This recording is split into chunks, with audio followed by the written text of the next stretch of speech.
നാട്ടിലെ മാധ്യമങ്ങളോടും ഓൺലൈൻ മാധ്യമങ്ങളോടും ഒന്നേ പറയാനുള്ളൂ. ബോച്ച വിളിച്ചു, മലയാളികൾ കൈകോർത്തു. മരണത്തിലേക്ക് പോകുമായിരുന്ന ഒരു ജീവനെ തിരിച്ച് ജീവിതത്തിലേക്ക് കൊണ്ടുവന്നു. അതാണ് ഈ കാണുന്നത്.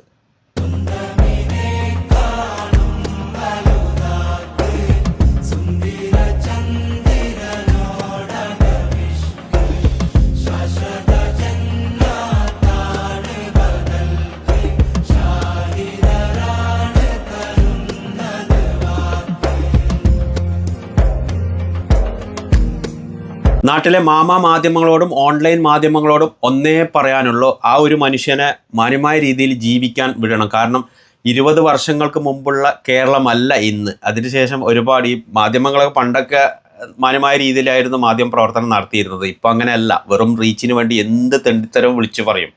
അപ്പോൾ ഈ ഒരു മനുഷ്യൻ്റെ നാട്ടിലത്തെ ഇപ്പോഴത്തെ സ്ഥിതിയൊന്നും അറിയില്ല. അപ്പോൾ അതുകൊണ്ട് അദ്ദേഹത്തെ ദയവ് ചെയ്ത് ദ്രോഹിക്കരുത്.